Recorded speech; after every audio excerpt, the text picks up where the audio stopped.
Chers téléspectateurs, bienvenue sur le plateau de Vitamine B. Aujourd'hui, je suis heureux d'accueillir un ami, Jean-Claude Buis, qui est pasteur à l'église d'Agen, église évangélique d'Agen. Bienvenue, Jean-Claude. Merci beaucoup, je suis très heureux d'être là. C'est agréable d'être un moment ensemble et comme tu le sais, sur ce plateau de Vitamine B, nous parlons de ces vitamines qui sont tirées de B de la Bible. Est-ce que tu as une vitamine qui est importante pour toi ces jours-ci? Écoute, moi je considère comme une vitamine quelque chose qui est marqué dans la Bible. Enfin, c'est tiré d'une histoire qu'on retrouve dans 2 Chroniques 20. C'est un juge qui est là, qui s'appelle Josaphat. Et lui, toute sa vie, c'est de rétablir l'autel de Dieu.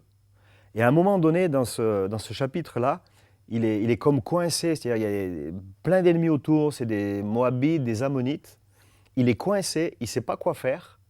Et lui qui est un homme de stratège, cependant, il dit, on le voit au verset 20, il dit, il y a toute une multitude qui est autour de nous, qui contemple ses ennemis. Il dit, mais on ne sait pas quoi faire, mais nos yeux sont tournés vers toi. Il dit ça à Dieu.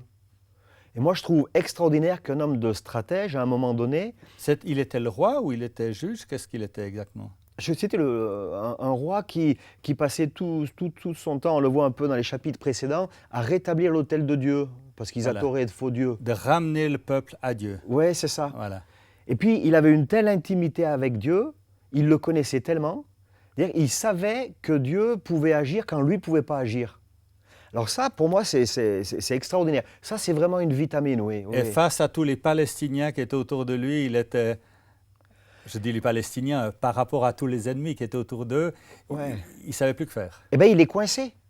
Et moi, ce que j'aime dans cette histoire-là, c'est qu'à un moment donné, il ne nie pas l'évidence. Voilà. C'est-à-dire qu'il contemple les ennemis, il sait qu'ils sont là, il n'est pas dans le déni.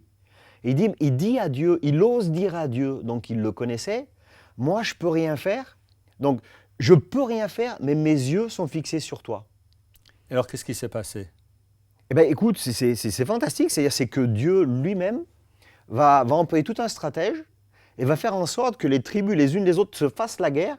Lui, il ne fait rien du tout, si ce n'est de nommer des chantres, de louer Dieu avec les instruments, louer l'Éternel, je suis délivré de mes ennemis. Il loue Dieu, et la Bible dit que alors qu'il loue Dieu, c'est les ennemis qui vont se bagarrer entre eux, et puis quelques jours après, il va y aller, parce que Dieu va lui dire « vas-y maintenant », mais pour récolter le fruit de la victoire que Dieu a donnée. Dire que lui, il ne se bagarre même pas. Et tu as l'impression qu'il parlait de cette manière-là parce que c'était le fruit d'un vécu dans sa vie. Mais c'est le fruit d'un vécu. C'est le fruit d'un vécu. Ça s'est passé du temps de Josaphat. Et moi, quand je lis cette histoire-là, finalement, c'est ce qui s'est passé pour nous plusieurs fois dans notre vie. Tu as expérimenté Dieu, tu ne faisais rien et Dieu est intervenu, Dieu a apporté des réponses. Je ne faisais rien parce que les ennemis, toutes les circonstances, tout ce que je voyais, c'était tellement terrible, c'est que je ne pouvais rien faire. Par exemple, là, moi, j'ai écrit dans ce bouquin-là, à un moment donné, il y a plein d'exemples là-dedans. Hein. Ce fameux livre « Vivez le surnaturel ». Voilà, « Vivre dans le surnaturel ». Enfin, je l'ai lu avec beaucoup d'intérêt. Ouais. Et ce qui est intéressant, tu as marqué la « Made in France ». Ouais, donc, c'est du vécu chez nous, dans la francophonie. Il n'y a pas besoin d'aller à l'autre coin de la terre pour avoir du surnaturel. Non. Dieu agit. Ouais. Moi, si je l'ai écrit, c'est parce que j'avais lu, même dévoré avant quelques livres, où Dieu agissait aux US ou dans d'autres pays comme ça. Alors que moi-même, j'étais souvent dans cette situation-là de Josaphat, où je ne pouvais rien faire. Mes filles qui ont un accident de circulation. C'est-à-dire qu'on circule avec 2 voitures, comme ça, moi je suis dans la voiture devant, mes filles la voiture derrière. Et à un moment donné, je conduis et je vois arriver une voiture qui arrive vers moi, comme ça, donc qui double. Je regarde dans le rétroviseur et la voiture dans laquelle il y avait mes filles, elles avaient 8 ans et 12 ans, fait un écart sur la gauche. Et là, un grand choc, un bruit terrible que j'entends encore quand je pense à cela. Donc j'arrête vite ma voiture, je cours voir derrière, et la voiture dans laquelle avaient mes filles faisait quoi, 1m50, 1m80, elle était toute ratatinée, toute écrasée. Donc on a téléphoné aux pompiers, les pompiers sont venus, les pompiers ont eu 1h15 pour découper la voiture. Et quand ils sont arrivés, ils ont sauté sur la mât ferraille. Moi, je m'occupais de ma fille qui était comme écrasée devant. La conductrice, elle était morte, puisque les pompiers ne voulaient même pas l'intuber. C'est moi qui ai sorti la langue de la conductrice, qui ai arraché la portière, arraché la ceinture de sécurité. Ils ne voulaient pas l'intuber. Ils m'ont dit, on ne l'intube pas, elle est morte. J'ai dit, si, vous l'intubez, elle va vivre au nom de Jésus. Et là, j'ai vu comme deux puissances qui arrivaient, une qui était noire, comme une femme noire, et là, comme quelque chose de plus paisible, blanc. Et j'ai dit à la mort, non, c'est pas son heure maintenant, tu la laisses tranquille. Alors je dis ça parce que cette fille vit, et quelques mois après, c'est la seule chose qu'elle se souvenait dans son coma. D'accord? Donc les pompiers l'ont intubée. Derrière, ils étaient sur la voiture pour découper. Et j'ai dit, mais sautez pas sur la voiture, il y a mon autre fille derrière. Donc ils ont découpé, et quand on a vu à travers la carcasse découpée, la tête de ma fille avec un pied qui était comme ça derrière. Un de ses pieds? Oui, parce qu'elle était toute cassée ici, elle était toute tordue, toute démembrée. Et alors les pompiers ont conduit mes deux enfants, avec ma femme, moi-même, on a accompagné tout ça à l'hôpital. Ils avaient préparé une chambre pour ma femme, et peut-être pour moi aussi, par rapport au choc qu'on venait, le choc émotif. Et on nous a dit, vos filles, pour qu'elles marchent, c'est vraiment pas évident. Je ne peux rien faire. Alors ce que Dieu a fait, et ce qui me semble qu'il s'est passé du temps de Josaphat, puisqu'il dit que l'Esprit de Dieu est envoyé dans cette affaire-là, hein, parce que naturellement, ça ne peut pas se passer. C'est pour ça qu'on essaie aujourd'hui de vivre dans le surnaturel. Parce que dans cette situation qui est catastrophique, eh bien, je pouvais prier pour mes enfants. Je pouvais dire aux pompiers, entuber la jeune fille, là, parce qu'on ne veut pas le faire. Si, elle va vivre. Et je l'ai dit avec foi. Et j'avais la paix. Et je pouvais prier avec ma fille, elle était toute coupée là, je tenais la main, j'avais l'impression que ça allait tomber. Mais il y avait une paix qui était surnaturelle, qui nous dépassait. Mais naturellement, je ne pouvais rien faire. Naturellement, j'aurais jamais pu arracher la porte, naturellement, j'aurais jamais pu déchirer la ceinture de sécurité. C'est pas possible. Donc c'est pour ça que ce verset, pour moi, il est plus d'actualité. Et puis comment est-ce qu'elles s'en sont sorties alors? Elles s'en sont sorties, c'est encore un miracle de Dieu. Elles sont restées 3 mois à l'hôpital, elles étaient suspendues par des poids, plâtrées jusqu'à la taille. Puis après, à un moment donné, on a dit, vous pouvez sortir vos filles, mais elles sont restées, je crois, 3 mois ou 6 mois sur fauteuil roulant, encore et encore. Il a fallu 3 ans de soins pour qu'elles arrivent à remarcher normalement. Et aujourd'hui, mes filles, il y en a une qui est pasteur dans une église, l'autre qui est aussi engagée. Elles sont toutes engagées dans des églises, elles ont la foi. Elles avaient des problèmes au bassin, c'était difficile apparemment pour elles d'avoir des enfants plus tard. Toutes les deux sont mamans de 3 merveilleux enfants chacune. Elles sont mariées chacune, elles ont des enfants. Et puis c'est de merveilleuses mamans, et puis elles sont heureuses de vivre. Une restauration complète. Restauration complète. Elles n'en ont pas voulu à Dieu. Pour ça que ce verset, ça c'est une vitamine. C'est-à-dire, quand tu ne peux rien faire, lui, il peut agir. Simplement la force de tourner nos yeux vers lui. Ça, c'est un cas assez extrême, incroyable. Ouais. Mais est-ce qu'il y a d'autres choses dans la vie courante où tu as vu Dieu qui agissait ainsi? Par exemple, juste quelques mois après notre conversion, on devient chrétien, puis on va dans une église. Et là, c'était une église qui était dans un étage, dans un vieux bâtiment un peu où l'étage de dessous était désaffecté. Il y avait 4 mètres sous plafond. Puis on avait commencé une réunion avec plusieurs personnes. Puis il y a des enfants qui sont partis. Il y avait un endroit qui était interdit d'y aller parce qu'il y avait une cage d'ascenseur désaffectée. Et donc, il y avait des planches qui faisaient que le sol n'était pas obstrué, qui était obstrué plutôt. Et là, on a entendu soudainement, en plein culte, un bruit. Et on a dit, waouh, qu'est-ce qui s'est passé? Donc on arrête le culte et on court voir là où il y avait les planches. Et on se met devant le trou, et 4 mètres plus bas, puisque la hauteur des étages était de 4 mètres, on voit 2 enfants qui étaient allongés. C'était 2 enfants d'une famille qui étaient convertis avec nous, tout jeunes convertis. Alors vite, nous sommes descendus, et puis là, on vient vers les enfants, et puis on n'ose pas les toucher. Et on dit aux enfants, ça va? Ils disent, oui, ça va. On dit, vous avez mal quelque part?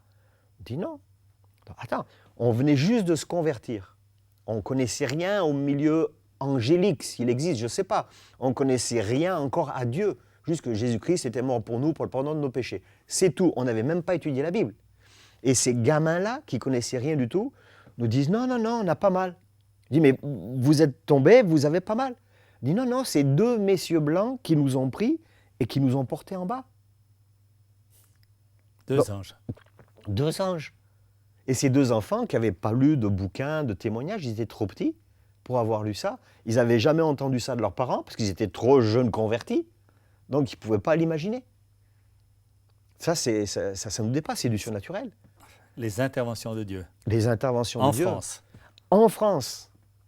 En francophonie. En francophonie. En francophonie. Encore mieux. Encore mieux, en francophonie. Donc on peut s'attendre à des belles choses. On peut s'attendre à des belles choses. Dieu vit, il agit, il nous aide, il prend soin de nous. T'en as encore une comme ça? Mais j'en ai plein encore. Encore, raconte-nous encore une. Encore une autre. Oui. Allez, concernant... Qui montre comment Dieu intervient quand nous, on ne peut plus rien faire. On ne peut plus rien faire, voilà. Alors, néanmoins, quand nos yeux sont tournés vers lui, Voilà. ça c'est important. S'attendre à lui. Ah, il faut s'attendre à lui. Il faut s'attendre. Il attend que ça, j'ai l'impression. Il y a un truc, par exemple, allez. Une fois, je suis en train de bricoler chez moi. Et puis, j'ai mon fiston, Nathanaël, qui avait peut-être 6, 7 ans, qui pleure. Et lui, il n'était pas trop habitué à pleurer. Mais c'était une façon de pleurer qui était assez rauque. Et là, j'étais un peu inquiet. Je dis, Nathanaël, où tu es? Je ne le voyais pas. Et je vois surgir du coin de la maison, il tenait un bâton pointu à la main. Et sur 10 cm de ce bâton, il y avait du sang. Oh. Et là, il y a le sang qui coulait un petit peu. Je dis, ça y est. Et je me suis fait un scénario dans la tête, comme quoi il s'est enfoncé le bâton ou quoi. Alors, je pose mes outils, j'étais en train de bricoler, je descends de mon escabeau et je prends mon fiston dans les bras, comme ça. Et qu'est-ce que je vois? Au fond de sa bouche, une amygdale qui était complètement détachée. C'est-à-dire qu'il y avait juste un tout petit fil et puis la boule qui pendait à l'intérieur. Waouh! Je dis, Seigneur, moi, je ne peux rien faire. C'est Josaphat, hein? Ouais. Je n'avais pas encore lu le texte ou je n'avais pas fait attention, toujours est-il. Mais tu savais qu'il pouvait. Ben, je savais et j'espérais, je n'ai pas analysé. Ouais. Mais mon premier réflexe, c'est de lever les yeux vers lui parce que je ne peux rien faire. Je ne peux rien faire. Alors, je dis, Seigneur, Seigneur. Puis ma femme me dit, vite, vite, on va l'amener à l'hôpital, tout ça. Et puis je le prends, puis elle conduit, puis on traverse la ville à toute allure, et puis on va, puis on l'amène au spécialiste. Et moi, je m'imaginais tout ça, parce que quand même, on est un homme, puis c'est mon fiston. Je me suis dit, mais comment ils vont faire? Ils vont l'endormir, comment ils peuvent recoudre dans la bouche? On se fait tous les scénarios. Je me dis, mais Seigneur, wow, faut que tu fasses quelque chose, quoi. Puis je le portais derrière, Marie-Claire, elle conduisait, on traverse vite, on arrive là, puis il y a le spécialiste qui nous reçoit, puis on dit, regardez, regardez. Elle dit, ouvre la bouche. Il ouvre la bouche. Puis le spécialiste, il dit, mais regardez là. Et on voit l'amygdale qui s'est ressoudée.